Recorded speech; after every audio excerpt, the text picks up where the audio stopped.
الحمد للہ رب العالمین والصلاة والسلام علی رسولہ الکریم اما بعد فاعوذ باللہ من الشیطان الرجیم بسم اللہ الرحمن الرحیم ان کثیرا من الاحبار والرہبان لیاکلون اموال الناس بالباطل وَيَصُدُّونَ عَن سَبِيلِ اللَّهِ صدق اللہ العظیم۔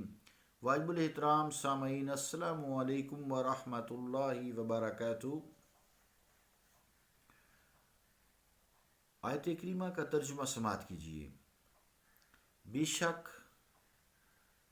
اہل کتاب کے اکثریت میں سے ان کے علماء اور راہب لوگوں کا مال باطل طریقے سے کھاتے ہیں اور انہیں اللہ کے راستے سے دور کر دیتے ہیں۔ یہ آیت کا سیدھا ترجمہ ہے قرآن مجید کی۔ لیکن کیا کہیں پرویز غلام احمد پرویز کے ہیلے بہانے، اس نے اس آیت کو مسلمانوں کے علماء خیر اور شیوخ یعنی شیخ جو مشائخ ہیں ان پر چسپاں کر کے لوگوں کو نیک لوگوں سے دور کرنے کی کوشش کی ہے۔ اور یہ آیت اس وقت جب حضور کریم علیہ الصلاۃ والسلام کا ظہور نہیں ہوا تھا، اس سے پہلے تمام راہب پادری وغیرہ ان کے علماء اہل کتاب کے یہ کام نہیں کرتے تھے، لیکن اکثریت کرتی تھی، کچھ بچے ہوئے تھے۔ یہ سیدھا سادہ ترجمہ ہے، لیکن پرویز صاحب نے یہ ترجمہ کیا ہے۔ ان کے الفاظ یوں ہیں کہ علماء و مشائخ کی اکثریت کا یہ عالم ہے کہ وہ لوگوں کا مال ناجائز طریقے سے کھاتے ہیں اور بجائے اس کے کہ خدا کی طرف جانے والے راستے پر چلائیں، الٹے ان کی راہ میں روک بن کر کھڑے ہو جاتے ہیں۔ یہ جو مطالب الفرقان ہے از غلام احمد پرویز جلد دوم صفحہ 221 پر اس آیت کا یہ ترجمہ ہے، مطبوعہ لاہور۔ عزیزان گرامی قدر، اب اگر یہ دیکھا جائے تو پرویز صاحب کے قول کے مطابق سارے احبار اور رہبان، راہب جو ہے جمع ہے، ایک ہی جیسے ہیں اور سب یصدون عن سبیل اللہ کے مصداق ہیں، مگر وہ خود تو یدعون الی اللہ یعنی اللہ کی طرف بلانے والے ہیں۔ اس کے باوجود اللہ تعالیٰ نے ان کے ساتھ ایسا سلوک کیوں کیا؟ نہ ان کی کوئی موت اچھی ہوئی، دنیا کے لیے عبرت ہے، اس کے مقابلے میں جن پر وہ الزامات چسپاں کرتے ہیں علماء خیر، کہیں بھی آپ دیکھ لیں، حضرت علی حجویری رحمۃ اللہ علیہ کی لاہور میں المعروف حضرت داتا گنج بخش کی مزار کی میں نے دی تھی، ہر وقت پر رونق رہتا ہے، لوگ اللہ اللہ وہاں کرتے ہیں، اللہ کا ذکر کرتے ہیں کیونکہ نیک تھے۔ اس کے مقابلے میں جہانگیر کو دیکھیں، کتنی بڑی جگہ اس کی، اجاڑ۔ پرویز صاحب کی تو قبر کا بھی کسی کو نہیں پتہ کدھر ہے۔ ایسا کیوں؟ یصدون عن سبیل اللہ کے مصداق اگر وہ ہیں تو پھر ایسا کیوں؟ اللہ ظالم تو نہیں ہے۔ تو فاعتبروا یا اولی الابصار، اے آنکھوں والو پس تم عبرت پکڑو، نصیحت حاصل کرو۔ عزیزان گرامی قدر، اسی صورت میں یا اسی صورت سے پہلے ایک آیت ہے، وہ یوں ہے، اتخذوا احبارهم ورهبانهم اربابا من دون اللہ والمسیح ابن مریم وما امروا الا لیعبدوا الہا واحدا لا الہ الا ہو سبحانہ عما یشرکون۔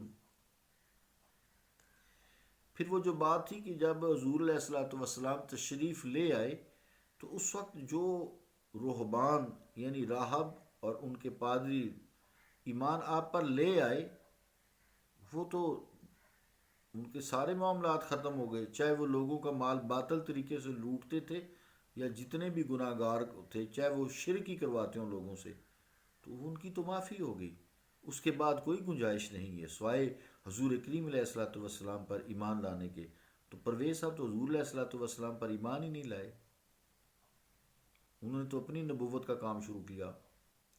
تو یہاں اہل کتاب نے اس آیت سے جو میں نے ابھی تلاوت کی ہے اس کا ترجمہ ہے، انہوں نے یعنی اہل کتاب نے بنا لیا اپنے پادریوں اور راہبوں کو اللہ تعالیٰ کے سوا خدا اور مسیح فرزند مریم کو بھی، حالانکہ نہیں حکم دیا گیا تھا انہیں بجز اس کے کہ وہ عبادت کریں صرف اللہ ایک خدا کی، نہیں کوئی خدا بغیر اس کے، وہ پاک ہے اس سے جسے وہ اس کا شریک بناتے ہیں۔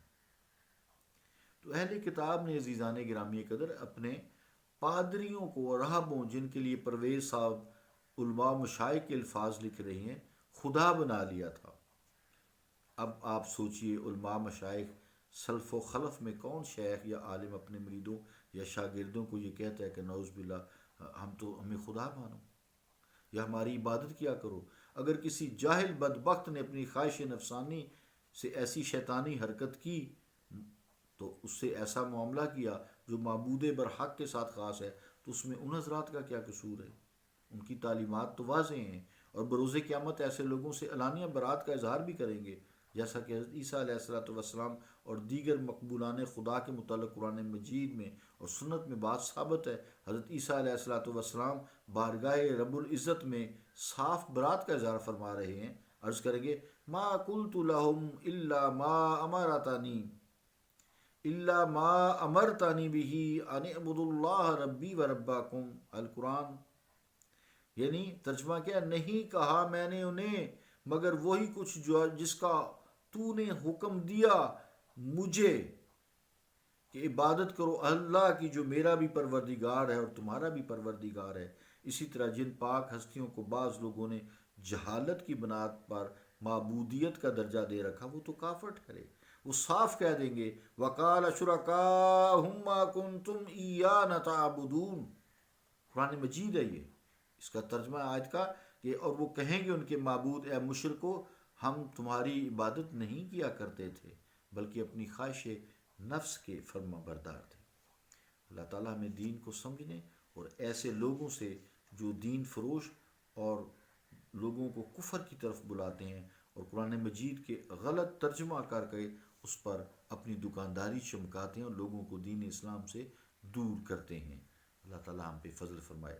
صلی اللہ تعالیٰ علی رسول خیر خلقہ محمد وعلی آلہ واصحابہ اجمعین برحمتک یا ارحم الراحمین۔